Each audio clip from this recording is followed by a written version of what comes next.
Good evening. In the blink of an eye, your whole life can change. Imagine your house burning down and you have nowhere to go. KPLC's Olivia Vidal has tonight's story of a woman struggling to get back on her feet after her house burned down.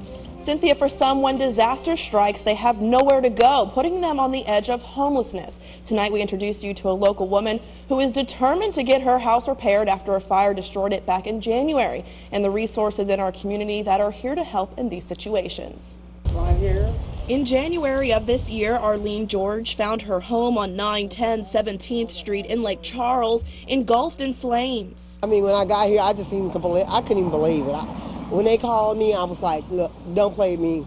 I just don't believe this. She's lived in this house for almost 35 years, and now she's living in her car. Put blankets, water and stuff up in here, and covered up under my blankets, bags of clothes that I've got. There's another bag right here for to put up in here. This is what I've been doing. No fire insurance, no money to pay rent elsewhere, and with most of her family gone, George is trying to make ends meet, all while trying to find a way to get her house repaired. Everything, I can't focus, I can't think, I can't concentrate.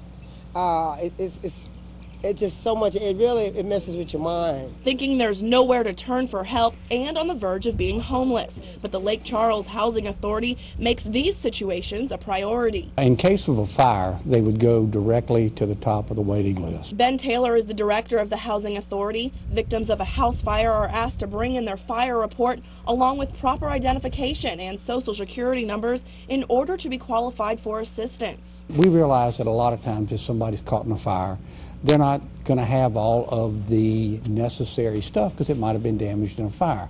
So what we ask them to do, we give them alternative sources where we can confirm what they're telling us. From there, the Housing Authority works with them on making deposits, getting them food, clothing, and other essentials. And for George, nothing is going to stand in her way of making sure her house is a home again. I am sick. I have the flu. I feel terrible, but I still got out here and I'm still trying to reach out and get that help. I said if I'm going to die getting it, as God's will may it be. George is still waiting to be qualified with the Housing Authority. Once her paperwork is turned in, they will have to confirm the fire report and do a criminal background check before setting her up in a temporary home. Again, the Housing Authority can help out anyone who needs a place to live. You can visit them at any of their 3 locations in Lake Charles, and you can find all of that information on our website, kplctv.com. At your service tonight, Olivia Vidal, KPLC 7 News.